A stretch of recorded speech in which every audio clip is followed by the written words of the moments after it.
Bonjour, bonjour, bienvenue sur weformyou.fr. Alors aujourd'hui, un petit exercice d'application sur Word. On va essayer de recréer une carte de visite dans Word pour vous montrer un petit peu qu'on peut obtenir des choses assez graphiques dans Word, même si c'est pas vraiment fait pour ça, hein. Une carte de visite, on aurait plutôt tendance à la faire dans un logiciel professionnel, genre dans InDesign. Mais vous allez voir que dans Word, on peut essayer de s'en sortir et puis arriver avec des choses assez sympas. Donc j'ai déjà fait la carte de visite que je voudrais obtenir, et puis ce que je vous propose, c'est essayer de refaire ensemble les différentes étapes pour obtenir ce résultat. Alors c'est parti, donc on a ouvert un fichier vide dans Word. On va aller directement changer le format de la page, forcément puisqu'on arrive sur du A4 en général. Donc on va aller dans mise en page, on va changer la taille du document, et on va aller dans autre taille de papier. Dans les autres tailles, je vais pouvoir tout simplement taper la largeur et la hauteur que je voudrais obtenir. Donc en largeur, une carte de visite, ça fait en général 8,5 cm. Attention à bien taper la virgule et non pas un point. Et 5,5 de hauteur. Je fais OK là-dessus, et donc j'ai bien un format carte de visite. Attention par contre, quand on modifie la taille du document, ça ne modifie pas les marges. Donc on voit que j'ai des marges gigantesques ici au niveau de la règle. Donc je vais aller maintenant dans marge et je vais faire des marges personnalisées. Je vais pouvoir du coup rétrécir les marges, on va dire à 0,5 peut-être de tous les côtés. Donc je remplace le petit 2 par 0 à chaque fois. Voilà, et je fais OK. Et du coup j'ai des marges un petit peu plus adaptées, on va dire, à ma page. Alors on va commencer par créer un petit fond. Je vais mettre une image en fond en fait tout simplement. Donc je vais aller dans insertion image. J'ai récupéré une petite image voilà, sur internet, donc je fais insérer. Elle s'insère bien. Alors par contre, l'image que j'avais moi sur internet avait une zone un petit peu blanche là qui ne me sert pas à grand chose, donc je vais la renier tout simplement. Donc je suis sur la photo, je suis dans le ruban mise en forme ou format si vous avez une ancienne version de Word, et vous allez pouvoir renier cette photo là pour pouvoir enlever les zones qui ne vous intéressent pas. Donc je run ça, je fais un clic n'importe où, et on va pouvoir un petit peu mieux adapter. Alors je vois que quand j'adapte, voilà, le problème c'est que je ne peux pas vraiment passer au-dessus des marges. Donc pour pouvoir passer au-dessus des marges, je vais devoir changer l'habillage de la photo. Donc on a un espèce de petit pont là qui apparaît tout seul en haut à droite. Alors ce petit pont là d'ailleurs il apparaît que dans les versions, je crois que c'est à partir de Word 2016 que ça apparaît. Si jamais vous avez une ancienne version, il faut cliquer sur la photo, aller dans le ruban format du coup, il s'appelait pas encore mise en forme mais format. Dans ce cas-là, vous avez un habillage de texte. Alors c'était pas un petit pont, mais c'était plutôt une espèce de petit chien noir, un bouton qui ressemblait à un chien noir, qui gérait donc la position de la photo par rapport à votre texte. Et donc ça, si vous voulez le déplacer où vous voulez, donc là, moi, cette image-là, ça doit être mon fond en fait. Donc je vais la mettre derrière le texte, hein, ça va être le fond. Donc je le mets derrière le texte et ça me permet d'adapter un petit peu mieux ma photo. Donc quelque chose comme ça, on va essayer de la faire un tout petit peu déborder. Voilà, comme ça. Ok, impeccable. Alors ensuite, je vais créer un rectangle par-dessus pour pouvoir avoir un bloc de couleurs. Donc je vais faire insertion forme et je vais créer un rectangle. Voilà, donc quelque chose comme ça. On va forcément modifier les couleurs qui sont assez horribles dans le Word de base. Donc je vais aller dans le ruban format, dire que je ne veux pas de contour déjà, donc sans contour. Et le remplissage, on va le mettre peut-être un petit peu marron comme ça, ouais, peut-être comme ça. Ok, alors vous voyez quand je déplace le rectangle, là, il est assez sympa. Et à un moment donné, voilà, il me fait des repères verts tout seul, là. Et du coup, ça me permet de le positionner rien qu'en le glissant en fait. Si jamais vous n'avez pas ces repères là, parce que je crois que dans les anciennes versions il n'y avait pas tout à fait les repères, en tout cas il s'activait un petit peu mal, dans ce cas là, dans le ruban format, vous pouvez aussi passer par le aligner, faire un centré pour faire l'horizontal et faire un aligné au milieu pour faire la verticale. Voilà, donc on va ensuite créer un autre rectangle par dessus pour faire l'aspect pointillé. Donc je vais aller encore dans insertion, je vais refaire une forme de rectangle, je vais mettre un petit peu au milieu, voilà, et on va créer un rectangle à peu près comme ça. On est pas mal. Alors ce rectangle-là va être un peu spécifique, c'est-à-dire que je ne veux pas de couleur de remplissage en fait. Donc le remplissage, eh ben, j'en veux pas. Donc aucun remplissage, je veux que le trait de contour. Et du coup, on va pouvoir paramétrer le trait de contour. Donc peut-être avec un marron comme ça, avec un aspect en tiré. Voilà, peut-être comme ça. Et puis on va essayer de le centrer bien. Donc pour l'attraper maintenant, je me mets bien sur le bord. Donc j'ai le trait vert à l'horizontale. Et si je monte, je descends, hop, j'ai le trait vert vertical. Donc là, on est parfaitement centré. Donc je vais pouvoir maintenant taper le texte dans le carré. Alors je vais faire un zoom déjà, qu'on voit un petit peu mieux d'ailleurs. Voilà. Donc c'est parti. Alors je me mets dans le carré vraiment qui a les pointillés. C'est-à-dire celui qui est au premier plan, hein, celui qui est au-dessus de tout le monde. D'accord? Il est au-dessus, pourquoi? Parce que je l'ai fait en dernier, hein, tout simplement. Alors du coup, je vais pouvoir taper le texte à l'intérieur. Donc, hop, donc là, à vous de marquer votre nom, votre prénom, par exemple. Hein. Ensuite, bon, moi je vais faire une petite phrase, mais vous pourriez marquer donc le code postal, votre ville, etc. Donc, toutes les informations pour pouvoir vous joindre. Donc améliorer vos compétences informatiques, voilà. Qu'on a un petit texte. Qu'est-ce qu'on pourrait avoir d'autre? On pourrait avoir l'adresse mail. Donc contact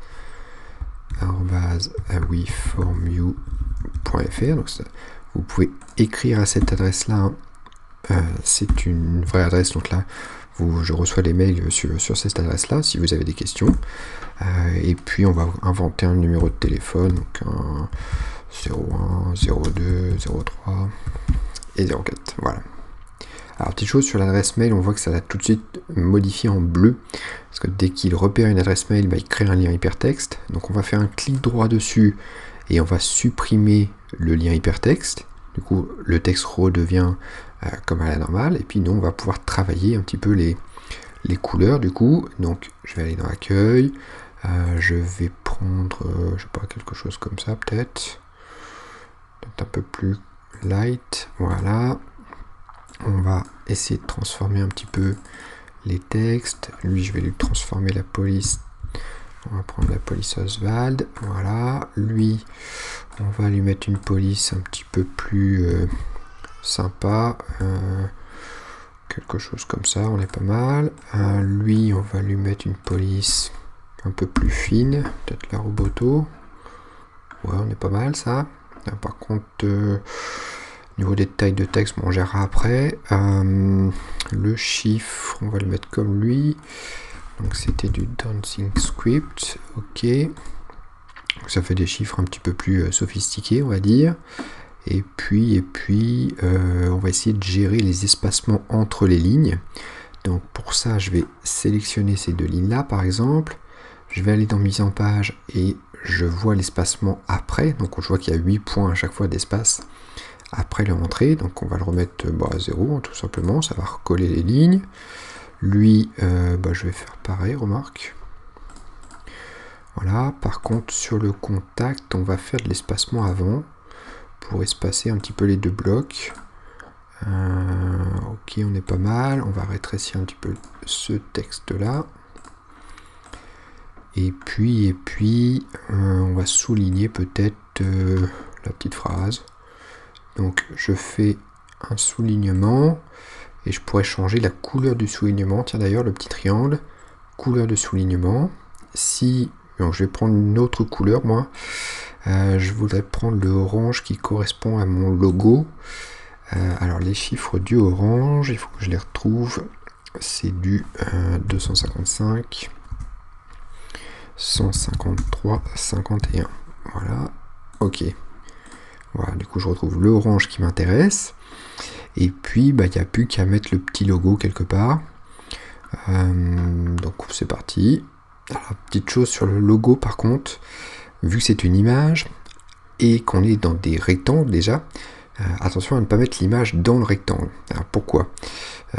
Tiens, je vais faire l'exemple pour que vous compreniez un peu le principe. Donc je vais afficher les caractères non imprimables. Vous voyez, donc j'ai 4 lignes, hein, donc j'ai 4 fois la touche entrée. Si je me mets à la fin et que je fais insertion image, voilà, je vais aller chercher le logo du coup, j'insère. Voilà, donc là on a un petit souci en fait, c'est que quand je mets une image dans une forme, à l'intérieur d'une forme, en fait je n'ai plus du tout accès à l'habillage. Et donc je peux plus sortir la photo de mon rectangle en fait. Donc ça c'est assez galère d'ailleurs dans Word, et il faudrait qu'ils arrivent à changer un petit peu l'affaire. Donc je vais supprimer ma photo et puis on va recommencer. Le but du jeu du coup c'est de mettre la photo en dehors du rectangle. Le problème ici c'est que j'aurais peut-être dû le prévoir avant en fait. Du coup j'ai plus de place, j'ai plus de place pour pouvoir mettre l'image en dehors du rectangle. Donc je vais déplacer un petit peu tout. Donc je vais cliquer sur les pointillés, avec majuscule je vais cliquer sur le rectangle un petit peu extérieur, et puis je vais cliquer encore sur le fond. Comme ça j'ai tout sélectionné. Et avec les 4 flèches, je reste appuyé, je l'emmène un petit peu plus loin. On pourra le rapatrier un petit peu tout à l'heure, on va dire. Et du coup, je retrouve une ligne vide ici, hein, qui était derrière en fait. Donc je me mets sur la ligne vide et je peux insérer mon image. Donc le logo, j'insère, je vais pouvoir le rétrécir. Et surtout, je vais pouvoir changer son habillage maintenant. Donc lui, je le veux complètement au-dessus, donc on va passer devant le texte. Voilà, du coup, je vais pouvoir ramener ma photo par-dessus. Maintenant, je vais devoir ramener un petit peu le tout. Donc je prends la photo avec majuscule, je clique sur les pointillés, je clique sur le fond en couleur et je clique sur l'image de fond. Et du coup, le tout, je les ramène pour essayer de bien les aligner. Donc là, je fais attention avec les petits traits verts. Voilà, avec les repères verts. Donc on est pas mal. Je me dis qu'il n'y a peut-être pas assez de contraste entre le texte et le fond. Donc on va changer peut-être un petit peu le fond. Je vais retourner dans format, le remplissage, on a pris cette couleur-là. Ouais, peut-être comme ça, c'est peut-être plutôt pas mal. Et je regarde si je peux faire quelque chose de plus clair encore. Ouais, comme ça c'est pas mal. Alors par contre, ce que je pourrais faire aussi, c'est essayer de le rendre un peu transparent. C'est-à-dire que je voudrais voir les traits avec mon image de fond un petit peu en transparence. Donc je retourne dans le remplissage et je vais cette fois-ci dans autre couleur de remplissage. Et l'intérêt là-dedans, c'est que vous avez une case tout en bas qui gère la transparence de votre couleur. Donc on va essayer de rendre un petit peu de transparence ça. On va essayer 3% par exemple, 3% de transparence. Voilà, et je vois du coup les traits. Alors je sais pas si ça va passer d'ailleurs à la vidéo. Vous me direz dans les commentaires de la vidéo si vous voyez la transparence qui s'active. Parce que des fois la vidéo n'est pas forcément très précise. Donc là on est pas mal. Alors, on va essayer d'améliorer encore un petit peu le truc. Donc je vais prendre mon texte et je vais essayer de lui faire une ombre à ce texte là. Donc dans le ruban format, on a les effets de texte et on pourrait faire des effets d'ombre. Donc quelque chose comme ça, ça peut être pas mal. Sur la photo, on pourrait lui faire aussi un effet. Donc dans mise en forme, on peut faire un effet de réflexion, pour faire un effet comme si c'était un reflet dans l'eau.